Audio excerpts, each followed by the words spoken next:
can hear the demons call when they do what they do.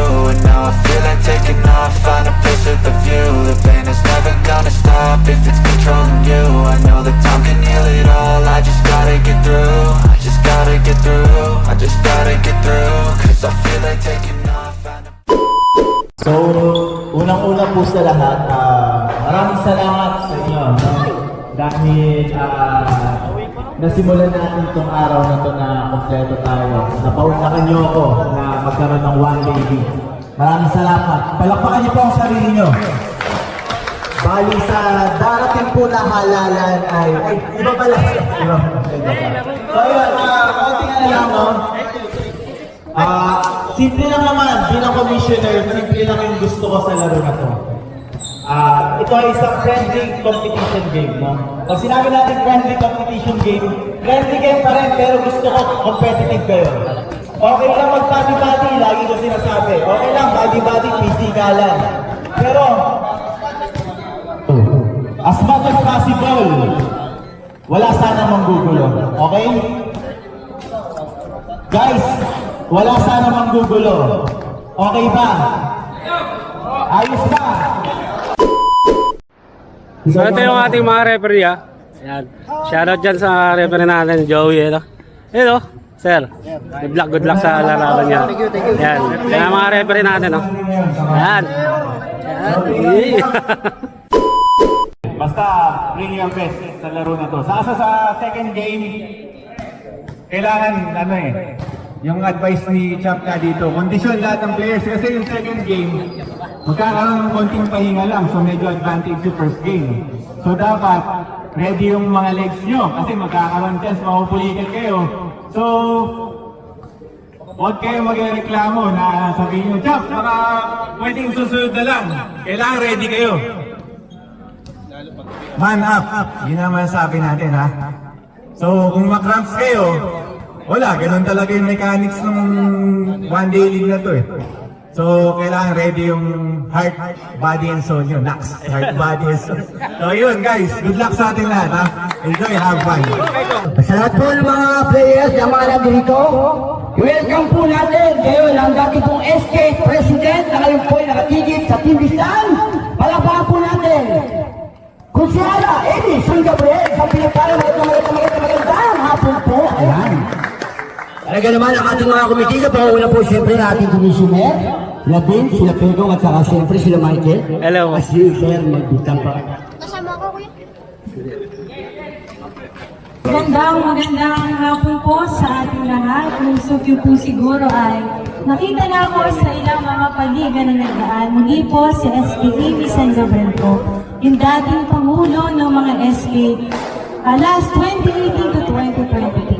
And nandito po ako not just to greet you all but also to congratulate our organizers, House of Physics sa pangunguna po ni Sir Mark Louie Bornilla. Palakpakan naman natin yung organizers natin. Yung Team Bistan po ay buong puso po na pong ilalapit sa inyong lahat. Sa pangunguna po ng aming Mayor Joseph Bistan. Kaya sa inyo po lahat, sana po bukod po sa pag-i-score niya sa basketball, ma-score niya na rin po si Mayor Joseph Bistan, Vice Mayor Lori Vinta, bumubuo ng Team Bistan at si SK Amy po sa inyong mga puso. With that, magandang hapon po. Ay, nakalimutan ko po pala, nagdagdag po si Mayor Joseph para po sa ating organizers na hindi ko pala po magkano yung abot ko na lang po sa organizers. Magandang hapon po ulit. Maraming salamat po. Kunsihara, Amy San Gabriel, ang bagong mamahalin sa bayan ng Plaridel. Magandang hapon po sa inyo lahat. Sa bumubuo po ng palaro ito, ng House of Physics, sa pangunguna ni Mark Louie Bornilla, sa inyo pong lahat, magandang hapon po.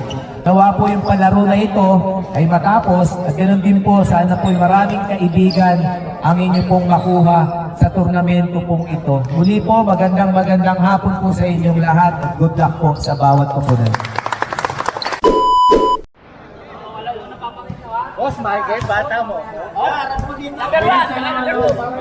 Okay? Iba yung kinakapa mo. Dalawa yan. Mamaya mo na pakitisan. Okay, ready? 1, 2, 3, go up! Ano sa'yo? Sino man? 1 and 2. Team Rat versus Team Petong. Ayun. So kasama natin si Captain Ralph. Yun. Regarding dito sa One Day League nila. Sir, ano yung mga pinagandaan mo? Pinagandaan ng team nyo?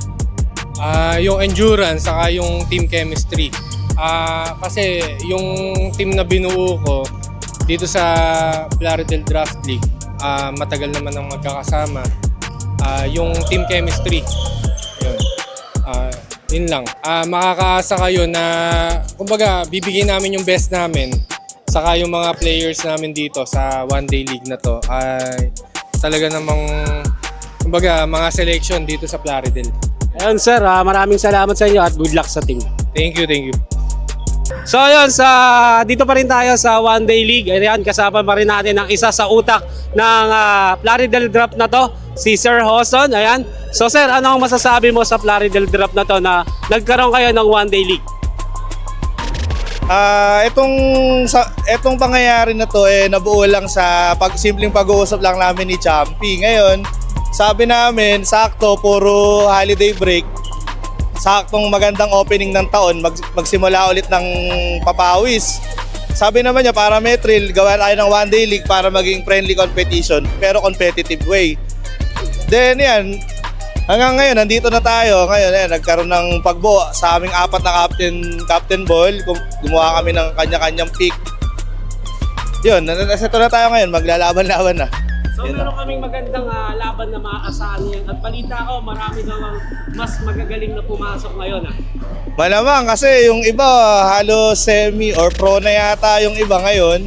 Mga bagong member to kaya hindi namin alam yung laro. Tsaka hindi namin expected kung sino yung mga dadating dito ngayon. Yan, maraming salamat sir. Baka meron kang gusto i-shoutout na invite mga kabataan sa Plaridel bago sila mag-join sa Plaridel Draft ng basketball. Yan lang, sa mga gustong sumali dito sa organization or group na to, pwede silang mag-message doon mismo sa page ng Plaridel Draft League.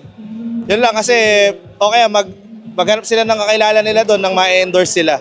Dan mag-enjoy sila dito sa group na to. Ayun, thank you. Ayun sir, maraming salamat at wala kang shoutout. Wala naman, okay lang. Thank you sir. Salamat. So ayun, nandito tayo sa Banga, second pa rin at kasama natin si Mark Louie. Ayan, sila ang punot dulo na nagsisimulang One Day League na to. Ayan, sir, ano masasabi mo at ano ambition mo sa One Day League na to para sa mga kabataan dito sa Plaridel? Ayan, syempre bilang isang basketball enthusiast, gusto kong magkaroon ng isang liga na yung mga idol ko, makalaro ko kahit papaano. At magkaroon, syempre, lumawak pa yung community, basketball community dito. Magkaroon ng maraming kaibigan, yung mga bawat players, hindi lang ako, bawat players. At syempre, para ma-elevate yung basketball community dito sa Plaridel. So baka meron kang mga advice or mga gustong invite na ibang mga kabataan na sa mga tiga Plaridel na mag-join. Free ba to? Free na pwedeng mag-join basta mga tiga Plaridel lang dito? Actually, kahit hindi ka naman taga Plaridel, pwede kang sumali as long as meron kang good moral, right conduct. Hindi, joke lang.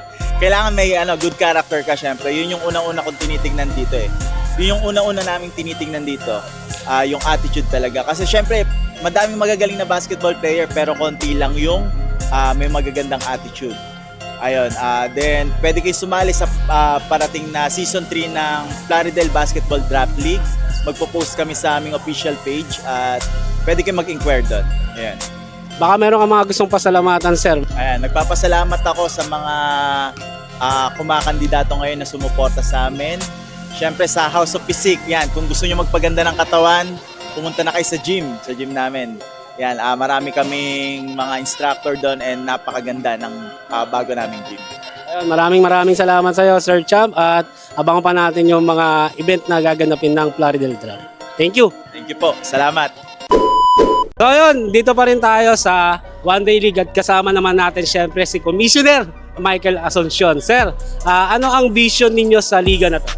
Vision namin dito para magkaroon ng pagkakaisa yung bawat mga players dito sa Plaridel at ma-showcase din yung mga talents ng mga ibang manlalaro sa iba't ibang barangay. Ayun sir, so may maganda ba kaming maaasahan na laro ngayon dahil one-day league lang to? So ano yung pwedeng expect namin ngayong gabi na to? Actually, marami kaming pinagandaan dito sa one-day league na to. At at the same time, marami kaming mga in-invite na mga players na mahuhusay dito sa natin, sa lugar natin para makapaglaro dito sa one-day league. Sige sir, so meron ba tayo mga pwedeng i-promote or invite yung mga kabataan ng mga taga-Plaridel? Pwede natin invite sa Plaridel Draft na sumali. Sige sir, invite natin, tsaka baka meron kayong po-promote. Ayun, I would like to promote our gym, House of Physique. Siyempre yun. Tapos yung Hoop Heaven na ministry ko dun sa Path of Life. Yun, pinopromote ko din. Tapos sa mga gustong sumali sa Plaridel Draft League, nyo lang kami, kontakin nyo lang kami ni Come Vinces Magbitang at Mark Louis Bornilla para dun sa information dun at kung paano makasali dito sa namin, sa community namin. Ayun, maraming salamat. Maraming salamat sir at good luck sa team ninyo. Okay, kasama natin si Sir Vince, isa sa commissioner ng Plaridel Draft na to. So, meron silang one-day league na gaganapin. So, ano ang maaasahan namin sa gabing ito, sir? Good day sa inyo lahat. To answer your question, sir, first na expect nyo is competitive but friendly. Kasi itong one-day league na to ni Champi is more on selection na. Hindi to drafting, selection. More on all-star, kumbaga. Mga magagaling na kaibigan nila o kalaro nila among the draft league community. Mamimili sila. Bale, merong 4 na captains. Si Pekong, si Michael, si Ralph, saka si Johan. So, yung 4 na captains ay namili ng mga gusto nilang teammates. So sir, baka gusto mong invite yung mga ibang taga-Plaridel na mga kabataan na sumali o mag-join sa inyong community na binubuo na Plaridel Draft League. Yes, ayun, magkakaroon ng season 3. It's within February or March. So, we're going to just post it on our Facebook page, which is Plaridel Basketball Draft League. So, hintayin nyo na lang yung details. Shoutout sir, baka meron kayong shoutout, gustong promote. Okay. Shoutout. First of all, gusto kong pasalamatan yung misis ko, si Marie Chris Magbitang. Siya talaga yung sumuporta para mabuo itong Plaridel Basketball Draft League. Kumbaga from season 1 to season 2, nandyan siya lagi sa tabi ko. And then second one is yung House of Physics. Sila din talaga yung pag nagtatanong ako ng question regarding sa paano mag-organize itong liga, sila yung una kong nalalapitan. Saka si Ralph Crisostomo din. Ayun, gusto kong pasalamat yung outfitter namin, si Gregman Sports. And also si Potato Nis, nung sumagot ng committee food namin during the season 2. And also kay Doc Francis, nagbigay ng reward, free dental clinic and cleaning. And also may free pasta pa sa mga MVP, saka Mythical 5 sa defensive player of the season. And yun, sa yung barbershop namin, si Space Out Barbershop. Nagpapasalamat ako. And also kay Mayor Josel Vistan sa suporta during season 1 and season 2. And sa mga konsehal din na among the team of Mayor Josel Vistan. And then kay Brad Ryder. Sir, Brad Ryder, subscribe kayo sa YouTube niya saka sa Facebook. Siya yung nag-interview sa amin. So thank you very much sir for the opportunity po. Thank you sir at good luck sa inyo.